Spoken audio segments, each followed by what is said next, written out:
Si tu es un artisan avec de l'ambition et que tu veux vivre de ta passion grâce à Internet, tu es au bon endroit. Chaque semaine, avec Pleine de Bonnes Vibes, seul ou avec mes invités, on te partagera notre savoir-faire, nos retours d'expérience pour que tu puisses réussir à vendre tes créations toute l'année. Bienvenue dans les dessous de l'artisanat. Je suis Aurore, photographe, et je crée du contenu sur Internet depuis bientôt 10 ans. Issue d'une formation des métiers de la mode, j'ai toujours été sensible et passionnée par les métiers artisanaux. Aujourd'hui, je t'accompagne à mieux communiquer à travers le prisme de la photographie, mais aussi de l'organisation et du marketing. Alors, abonne-toi pour ne rater aucun épisode et ouvre tes écoutilles pour l'épisode du jour. Hello, j'espère que tu vas bien, c'est l'été et donc je suis sortie de ma grotte brestoise pour aller jusqu'à Vannes au marché estival de créateurs organisé par Créal Ouest afin d'aller directement à la rencontre des artisans sur leur stand pour recueillir leurs témoignages, leurs retours d'expérience, leurs conseils sur les marchés d'été. Donc petit disclaimer, tu le remarqueras très vite, il y a eu du monde sur ce marché, donc pas mal de bruit de fond. Je tiens à m'excuser d'avance pour ce désagrément. Également parce que c'est des artisans tellement talentueux que tu retrouveras dans les notes de l'épisode tous les liens pour soutenir leur travail et tout simplement découvrir leur création. En tout cas, je te souhaite une bonne écoute. Présente ta marque en une phrase. Mon nom d'enseigne, c'est Veget Art. C'est des tableaux stabilisés. De végétaux stabilisés, pardon.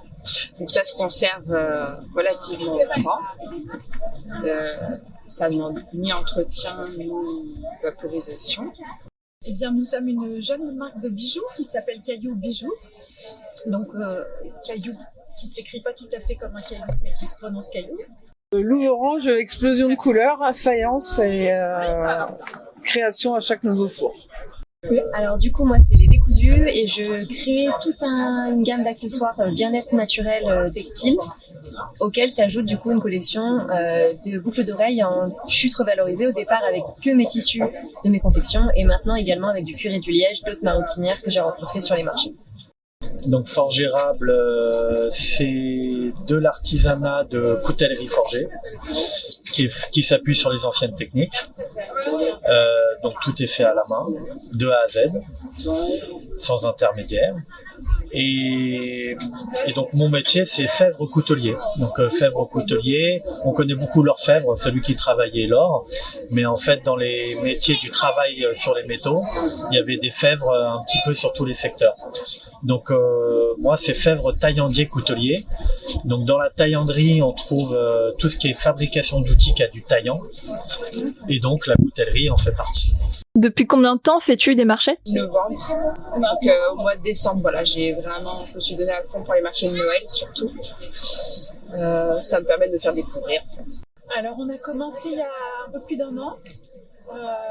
Et là en fait la saison d'été où on en est à notre 4e marché. Donc on est tout jeune, on vient de commencer. Trop chouette. Et j'ai commencé à Noël, là, 2022, et là c'est ma première saison d'été et mon premier marché de créateurs sur le port de Vannes. Mais sinon je fais les marchés dans le coin pendant tout l'été. Ça fait 7 ans, c'est ma 7e année. Ouais. Moi les marchés ça fait pas très longtemps, ça fait 1 an. Ça fait 1 an que je fais les marchés. Après, je fais pas beaucoup de marchés. J'essaie de choisir parce que mes processus de fabrication sont assez longs, parce que tout est fait à la main.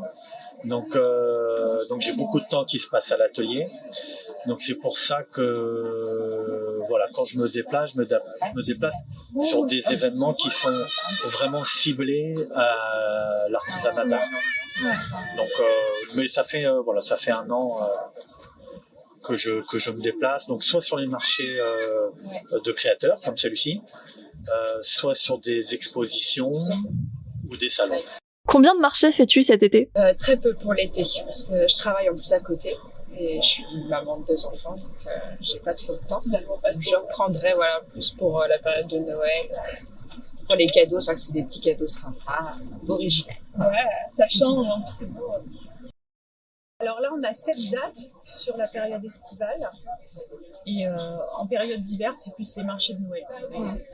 Vous en faites beaucoup aussi ? Alors cette année, on en a fait 3. Je fais lundi, mardi, mercredi, vendredi, samedi, dimanche. Ne s'arrête plus. Ben non, faut que je me fasse voir. Je pense qu'il serait temps que je compte. Je saurais même pas te dire parce que surtout la saison d'été est très très lourde puisque je fais entre 2 et 5 marchés par semaine. 2 par semaine. Voilà, j'ai obligatoirement 2 par semaine parce que je suis abonnée sur les nocturnes à Pornic du coup vers chez moi. Et après je rajoute soit des marchés de jour, soit d'autres nocturnes en fonction de comment ça se passe d'un marché à l'autre. Avec gros rythme. C'est ça, je dors pas beaucoup. Là j'ai dormi 5 heures. Surtout avec la route et tout. C'est ça. Ah, j'en fais pas beaucoup, hein. Moi je suis pas un gros exposant. J'en fais 6 peut-être. Tu du bonne en Suisse quand même. Ouais. J'en fais, oui c'est ça, 6. 5 ou 6. Il y en a un, je vais peut-être pas honorer, donc oui 5 ou 6. Marchés. Pour 2 mois de saison. Ouais. Oui, parce que moi, dès qu'il y a un couteau ou 2 qui partent de la table, enfin comme tu peux le voir, on n'en a pas beaucoup des couteaux sur la table. Donc dès qu'il y en a un ou 2 qui partent, tout de suite, j'ai pas de stock moi. Donc je suis en constante fabrication. Et l'enjeu pour moi d'une semaine à l'autre, c'est de toujours sortir mon rythme, hein, c'est à peu près 3 couteaux semaine, donc c'est d'essayer de sortir 2-3 couteaux dans la semaine pour pouvoir renouveler la table et continuer à avoir une table qui est attrayante et fournie quoi. Ouais, voilà. Quel est ton objectif en y participant? De me faire découvrir et puis essayer de trouver des plus gros projets, des restaurants, des hôtels, des coiffeurs, des choses un peu plus, on va dire, des plus belles pièces. Et ça marche pour l'instant de ce que tu en as fait? Est-ce que ça a trouvé des opportunités? Mois de décembre, oui, ça a bien fonctionné. Après, c'était tout nouveau, donc les personnes découvrent encore beaucoup. Et voilà, j'ai réussi à avoir un gros projet pour un coiffeur, donc j'espère une suite. Ouais. J'espère aussi. Mais c'est long de se faire découvrir. Et puis, je comprends. Ça plaît ou ça plaît pas, après c'est pris. Ça, chacun ses goûts et ses couleurs. C'est ça. Alors nous, on n'est pas des professionnels, on est vraiment des amateurs on fait de l'artisanat, vraiment petite production. Et nous, l'objectif, c'est de faire connaître notre marque et puis de partager un petit peu notre passion pour les bijoux. On n'a pas de prétention à la joaillerie, hein, on fait de la fantaisie, mais c'est fait main, avec amour et voilà. C'est le plus important. Oui, tout à fait. Voilà. Que les gens découvrent mon travail et puis que je puisse gagner ma vie pour continuer aussi. Surtout ça. Ce qui n'est pas évident, mais voilà, j'ai bon espoir. C'est chaud. Ouais. Étant donné déjà que c'est ma profession, la base c'est qu'il faut que je mange, avec ce que je vends durant les marchés. Donc il faut quand même que je fasse un chiffre correct. Après, au-delà de ça, plus ça va, plus je m'étends en termes de distance par rapport à où j'habite, pour qu'on me connaisse un peu plus loin, parce que j'ai aussi une boutique en ligne. Et une fois que les gens me rencontrent en marché, qu'on a échangé, qu'on a vraiment pris le temps de parler sur tout ce que je fais, ça leur permet de revenir et de commander après sur le site. Donc moi, ça me permet toujours d'agrandir ma clientèle. Alors, le premier objectif, c'est vraiment de me faire connaître et de parler de mon métier, parce que dans la coutellerie, c'est très vaste. On a vraiment de tout type de pratiques, et donc faut réussir à faire exister la mienne, qui est celle de la fabrication à la main à l'ancienne. Donc pour ça, rien de mieux que d'exposer et de parler de son métier, pour pouvoir le faire connaître. Et puis deuxième objectif, c'est j'allais dire de vendre, mais pas forcément directement. C'est aussi de prendre des commandes, d'échanger avec les gens et de faire émerger de nouveaux projets, quoi. Donc voilà. Pourquoi être venu à ce marché en particulier? En fait, j'en ai entendu parler, et puis Vannes, j'ai jamais fait, donc c'était l'occasion. C'est une plus grosse ville, donc voilà, je voulais attirer d'autres personnes. Parce que toi, tu es d'où exactement? De Salifar, près de Guérande. Ah ok, ouais. Ah, donc c'est pas à côté. Ouais, 50 minutes à peu près. Ouais, il y a quand même un petit peu de route. Ouais. On est venu à plusieurs marchés dans la région, là, ici, et celui de Vannes, il est réputé parce que c'est un marché d'artisanat, mais vraiment d'artisanat, c'est-à-dire qu'il y a un dossier, on est sélectionné, voilà, en fonction de certains critères, et notamment, en fait, le fait d'avoir fait soi-même les choses qu'on... que ça relève aussi peut-être un standing. Oui, tout à fait. C'est très qualitatif. Le marché de Vannes il est réputé. C'est-à-dire qu'il n'y a pas on n'aurait pas de choses qui sont importées de Chine, des choses comme ça, mais c'est vraiment fabriqué. Bon, après, nous, c'est une clientèle de gens qui cherchent justement des choses faites à la main. Donc, c'est le marché idéal pour nous. Alors, parce que je connais Créa l'Ouest, puisque mon compagnon qui est derrière, qui est sculpteur métal, je l'accompagne depuis 3 ans, et qu'avec Corinne, il y a des belles choses qui se passent, en fait. Et que ça prend de l'ampleur, que c'est un endroit où il y a du passage, il y a des amateurs d'art et d'artisanat, et ça, c'est super intéressant, parce qu'on peut avoir un autre regard qui est différent de celui des marchés d'artisans ou de... Le tipi, voilà. un peu tout ça. Ouais. Et là, il y a quand même une qualité d'exposants. Donc je me suis dit, si je suis prise, ce serait une bonne nouvelle. C'est peut-être que du coup, mon produit et ma création peut intéresser en termes de... c'est pas que une potière, quoi. Elle présente quelque chose qui peut sortir du lot. Il y a vraiment une valeur ajoutée, quoi. J'espère. Je le pense. Parce que j'en vois, il y en a. Alors, je suis revenue ici parce que ça fait 2 ans que ça me bottait bien, parce que je sais que Vannes, je trouve ça très joli. Donc voilà, je sais que c'est chouette aussi. Et en fait, j'ai d'autres copains artisans qui exposent, entre autres aujourd'hui, qui m'avaient fait des retours en me disant qu'il y avait une belle fréquentation, que c'était bien organisé, que c'était agréable. Donc, on aime bien se retrouver aussi, surtout quand on est avec des copains bretons, on se voit pas beaucoup, donc comme ça permet de se retrouver. Et puis, non, on se passe ce genre d'infos parce que c'est vrai qu'on a des fois des marchés qui sont très mal organisés, on a des fois des marchés où on est vraiment tout seul derrière un stand toute la journée, c'est atroce à vivre, hein. On remet tout en question de A à Z. Donc non, là c'est pour ça, je savais comment il y aurait la fréquentation. Après ça fait pas tout, mais c'est un très très bon début. Après c'est à moi de travailler. On est à Vannes, donc il y a potentiellement du monde qui peut passer.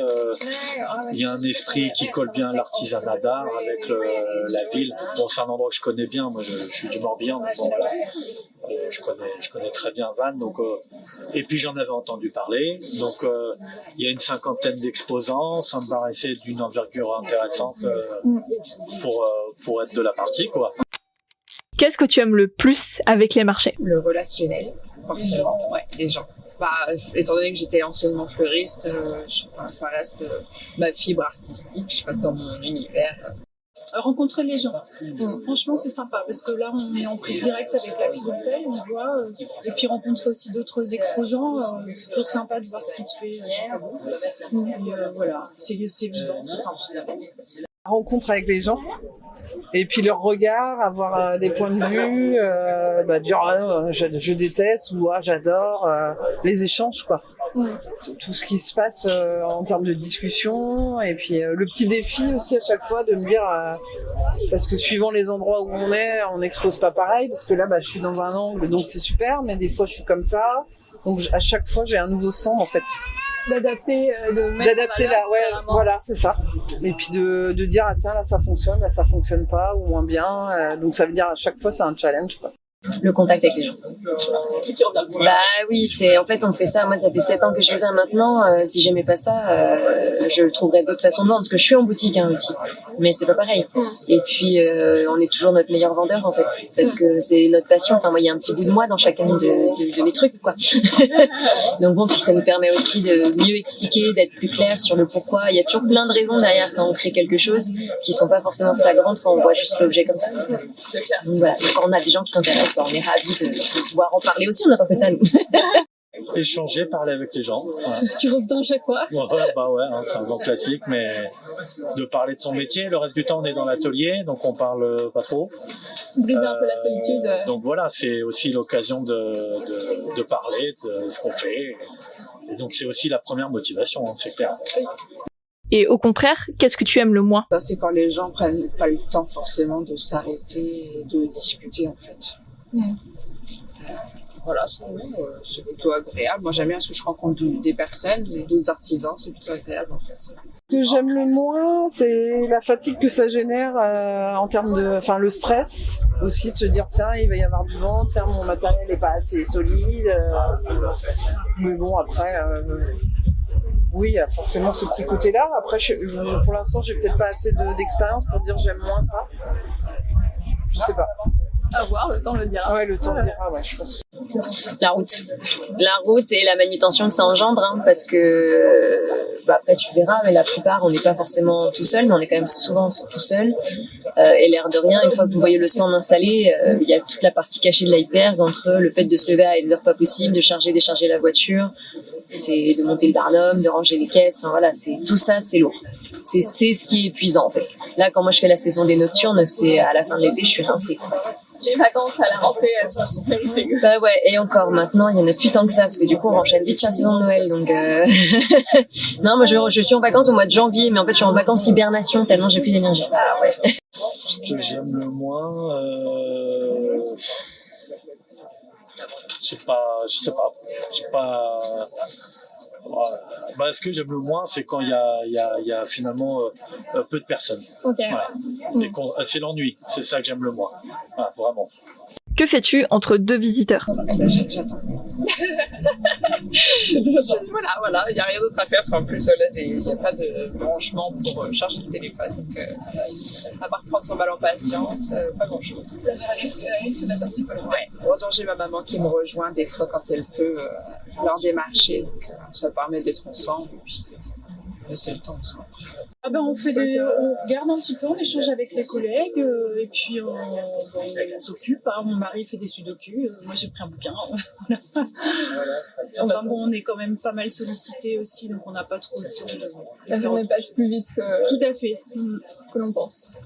Alors, je bois du café, je discute avec mes voisins, je regarde le temps. Prie pour qu'on ne pleuve pas. Ouais.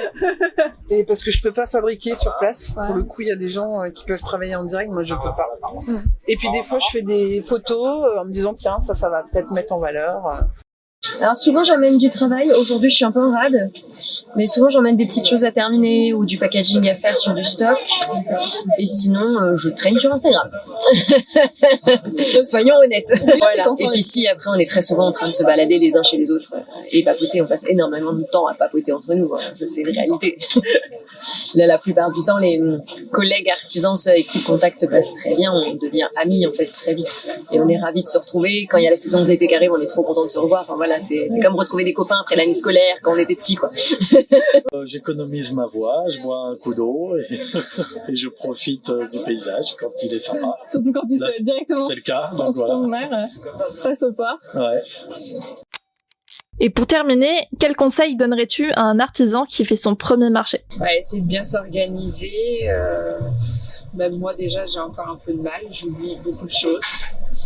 Donc essayer de se faire une liste, de penser à tout, une bonne visibilité. Moi, je sais que ce qui me manque, ça va être plutôt une grande affiche pour vraiment expliquer ce que c'est. Voilà.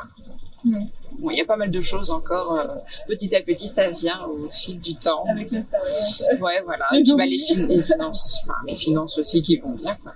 Forcément, parce que c'est un coût aussi et tout ça. Donc, acheter petit à petit. De bien tout préparer à l'avance, d'organiser son stand avant, de tout préparer parce que c'est vrai que quand on déballe, on n'a pas beaucoup de temps et on n'a pas de temps à perdre. Donc il faut que tout soit prêt. Pour pas paniquer, pour pas être pris au dépourvu. Il faut faire sa checklist avant, rien n'oublier. De surtout avoir un barnum. Parce que j'ai fait mon premier marché sans barnum en me disant qu'il pleurait pas et forcément il a plu et c'était atroce. Donc c'est le premier truc, on se dit toujours quand on commence que c'est un investissement parce qu'on n'a pas forcément de sous devant nous, mais ça change tout. Et puis faire un marché sans barnum au milieu de barnum, on ne nous voit pas. Ah, okay. Donc c'est comme si c'était inutile qu'on soit présent en fait. C'est vraiment flagrant. Donc ça c'est le premier truc. Après, tout le reste, c'est à lui de voir en fonction de ce qu'il crée. Surtout qu'en Bretagne, le temps est un peu capricieux. Voilà. Mais puis même quand il y a un très beau soleil, etc., il y a vraiment cet effet. En fait, le barnum nous crée un espace boutique. Et du coup, ça change vraiment la donne quand on n'a pas. Tu vois, ne serait-ce qu'un parasol, c'est déjà différent. L'approche est déjà pas la même. Et du coup, pour les flux de passants, ça change vachement de choses. D'économiser sa voix. Ah oui, tant que ça. Moi, au début, je parlais beaucoup, et après les lendemains, je pouvais plus dire un mot, j'avais plus de voix. Après, on se régule, on apprend à parler de manière stratégique. Gérée, ouais, voilà, stratégique, tout à fait. D'avoir confiance en son environnement, puisque du coup les gens autour sont hyper aidants, ils sont très rassurants. Enfin moi j'ai été super bien accueillie. De bien s'organiser pour que ce soit rangé, classé, trié, pour pas que ce soit le bordel. Moi c'est comme ça que j'ai essayé de faire. Et puis d'avoir confiance quoi. Parce que je sais pas si je suis très bonne conseillère parce que je suis bébé débutante, donc faire au mieux avec son cœur et puis après le reste ça suit quoi. Puis à chaque marché je rajoute des trucs ou investir au fur et à mesure pour avoir un petit peu mieux, pour bien présenter les choses. Je sais pas. C'est déjà pas mal. Et ce sont sur les belles paroles de la créatrice Louve Orange que nous terminons cet épisode. En tout cas, j'espère qu'il t'a plu. Je te rappelle que les liens des créateurs sont dans les notes de l'épisode. N'hésite pas à y jeter un coup d'œil. Si l'épisode t'a plu, je t'invite à l'enregistrer et à laisser une note sur ta plateforme d'écoute. Si tu veux qu'on papote sur le sujet de cet épisode, je serai ravie de discuter avec toi en message privé sur Instagram. Le lien est également dans les notes de l'épisode. Et sur ce, je te dis à très vite sur les internets.